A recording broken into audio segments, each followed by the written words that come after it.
এটা আমাদের সামাজিক দায়িত্ব, আমরা সবাই মিলে এই কাজ করবো।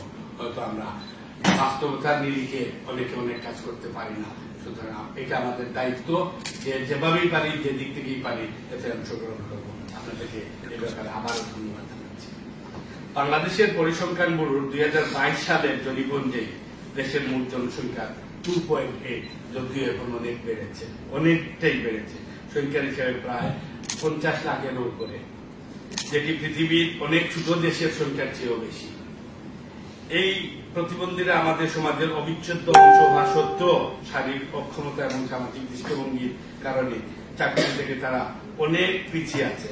এই বৃহৎ জনগোষ্ঠীকে মেধা এবং যোগ্যতা অনুযায়ী কাজে লাগাতে পারলে আমাদের অর্থনীতি অনেকটাই এগিয়ে যাবে।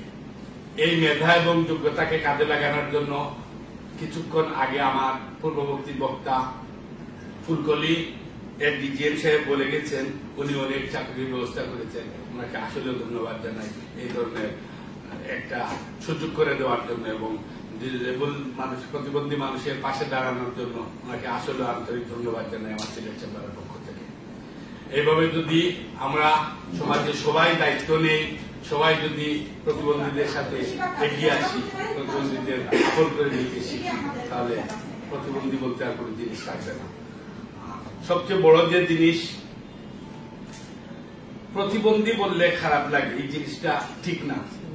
আমরা মানসিক চেঞ্জ করতে হবে আমাদের। আমি সরকারের কাছে অনুরোধ জানাবো, আমরা সবাই মিলে ভয়েস রেজ করবো, আমরা যাতে প্রতিবন্ধীদের ব্যাপারে সরকারকে বোঝাতে সক্ষম হই যে এরা আমাদের বোঝা নয়, এরা আমাদের ভাই, আমাদের সমাজের একজন।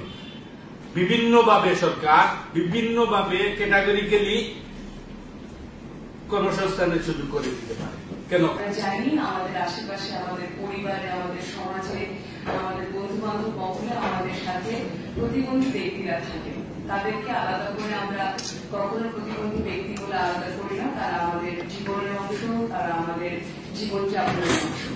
কিন্তু এই মানুষদের পাশে কিভাবে দাঁড়াতে হয়, তাদের প্রতি আমাদের সমবেদনা, সহমর্মিতা, সহনশীলতা আমরা কিভাবে দেখাবো, তাদেরকে কিভাবে যোগ্য একজন নাগরিক হিসেবে তাদেরকে আমরা হাত ধরবো এবং কিভাবে তাদেরকে নিজেদের কর্মসংস্থান নিশ্চিত করার জন্য সহযোগিতা করব, এই সকল কিছু বিষয় আসলে আমরা আলোচনা করব। আমরাও যেমন বলবো, আপনাদের কাছ থেকেও আমরা শুনবো। তো এই মর্মে আপনাদের প্রত্যেককে আবারও আমন্ত্রণ জানিয়ে আমাদের আজকের অনুষ্ঠান শুরু করছি।